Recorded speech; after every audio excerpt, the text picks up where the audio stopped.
Hi everybody, this is the baseball head, the amazing, spectacular, terrific, the great one, the people's champion, your host, the Hut, and welcome back to the baseball hut. Hope you like this video and subscribe. Which brings me to my question for you, and I really hope that I have for you is that if you're watching this channel for the first time, hit the subscribe button. I'm trying to get the 5,000 subs by December 31st. I'm trying really hard. I need you to subscribe. That is an attainable goal for this channel, to get the 5,000 subs by the end of this year. I know you can do it. You can help me with this. I need you to subscribe. This channel talks about everything to do with the Mets. I'm a big Mets fan like you. I just want to see the Mets win. That's all I care about. I don't care about anything else, quite frankly. And I'll call the players out. I'll call the management out. I'll do whatever I got to do to sort of entertain you. Aren't you entertained? Well, not yet. Hopefully will be after this video.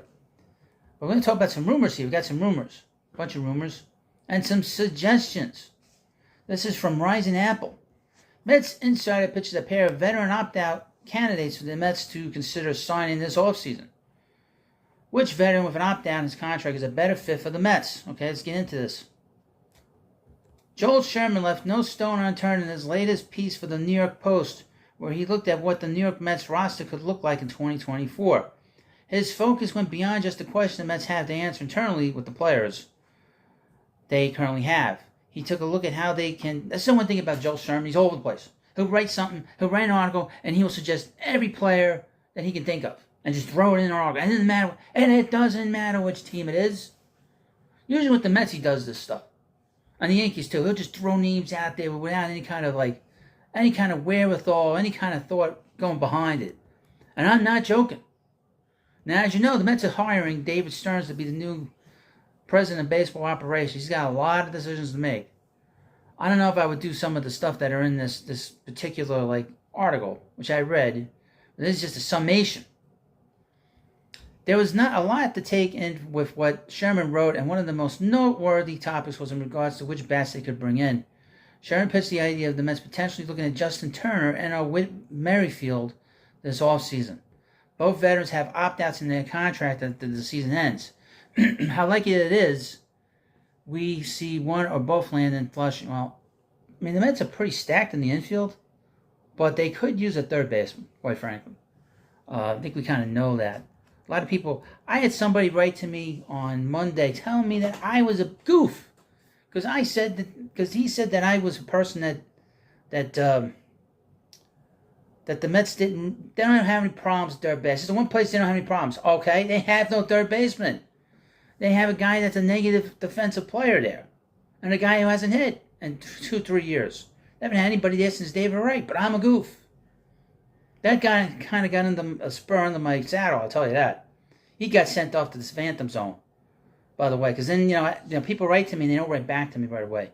I get very irritated when they don't do that, because it's almost like they're on a computer, not doing it on their phone. That they have no access to their computer. They don't have a phone on hand, so they write it on the computer in some library watching my video, and then the next day they got to go back. That's what it seems a lot of times. Okay, so here we got Turner off the beaten track. This is one of the things I do here. Go after these sidetracks. Should Justin Turner or Whit Merrifield be a primary target for David Stearns? Turner and Merrifield are very different players, maybe more so at this point of their career. Turner is, of course, one of those many Mets who got away a little too early and found glory elsewhere. I have a disagreement on that. I'm going to talk about it here. I have a different attitude about Justin Turner. Okay, Justin Turner was the 25th man on a bad team, so keep that in mind. And it wasn't until he met a guy named Marlon Burr, who was a PED user, and he opened his eyes. Whit Merrifield made a name for himself with the Kansas City Royals, playing every day and stealing a lot of bases after the Royals were good, after the Royals won the World Series. Neither is in their prime any longer. Turner's mostly a DH with the occasional start at first base. Merrifield's become more of a starting second base and yet can be found playing all over the field. As Sherman noted and described, he's a right-handed Jeff McNeil. Oh, he's not nearly as good as McNeil has been. And he's kind of on the other side of 30. Justin Turner's a little bit different. I can see that the Mets need another bat in this lineup. They need a veteran bat in this lineup in the worst way.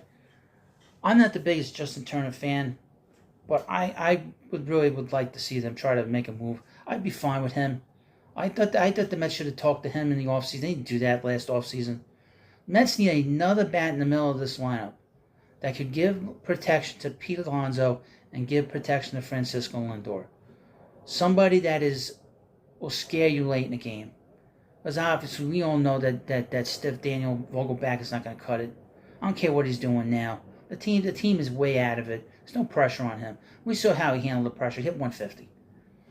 He's way under his weight, you know. But this is a team that needs a veteran bat in the middle of this lineup. The guy that's not going to have to. I mean, Turner, you signed to a 1-year deal. Would you want to bring him back? Would he want to come back? I don't know. We'll have to look into that and figure that one out. Here's another rumor. I know you love the rumors. People love the rumors, I gotta say. This is about Steve Cohen. It's from Mesmerized Online. MLB executives. Steve Cohen expected to make biggest offer for Shohei Ohtani. Okay, let's see what Mesmerized has to say. Mets owner Steve Cohen is expected to make the biggest, and the hut means biggest offer for Ohtani. Hey, did you see The Rock was on TV? He was on SmackDown. I didn't know that. I watched it last night. I watched it last night. Nobody brings the fans to their feet like he does, you know. John Harper of SNY reported on Monday that the Mets will be making an attempt to sign Ohtani to the biggest offer. This is even with the caveats that Ohtani might not pitch in 24 and that the Mets might not be going all in as a team next season. That's interesting. According to Harper, though, a rival team executive said the Mets thinking on that might change if Ohtani says he'll come to New York. Quote, I can't even imagine what the payroll would be in that case, since they're paying off the Max Scherzer and Justin Verlander contracts. Cohen's obviously willing to do whatever it takes, the executive said. Cody Bellinger is another name in the conversation as the Mets look to improve their offense. If Ohtani is the main attraction, Bellinger is a worthy backup option. Team executive believes the Mets will slow play it next season if they miss out on both players. Regardless, a priority will be continuing the development of the team's next young core. With Cohen in the owner's chair and new president of baseball operations, David Stern's taken over, it's too early to rule out a big splash like Ohtani and Bellinger.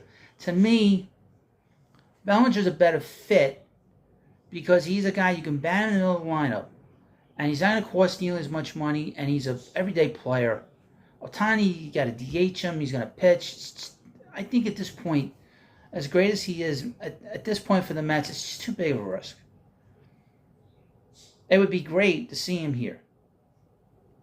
Bellinger's a different story because he was a great player with the Dodgers. Then he had, these injuries. And he's been sort of dealing with these bad injuries for the last few years, which basically put him, they basically non-tendered him to the Dodgers. And then he went to the Cubs. He had a great year for the Cubs. He sort of has been leading that team on the field. But to me, Bellinger's a better fit. But the Mets have a lot of position players in their farm system. You would put him in center field with the Mets. He's a Gold Glove winner, Gold Glove caliber center fielder. Even at this point, he's 28 years old. I mean, it's a tough one. Bellinger for me is a tough one because you're gonna have to give him a lot of money in a lot of years. And is he like all the way back from this comeback? That I have to see more of. But now we're at the end of the season, so there's not much more to see, I guess. But he did make a big comeback this year after being so bad the last few years with the Dodgers. But Ohtani's a bit of a big risk, especially long term, because of his injury history now. He's out for the season with his oblique. He's had 2 Tommy John surgeries in the time that he's been in the majors. So I don't know. I'm a little... Before I was kind of all in, but I'm not so all in. You could be all in. You can leave it in the comment section what you think the Mets should do. And really with Bellinger as well.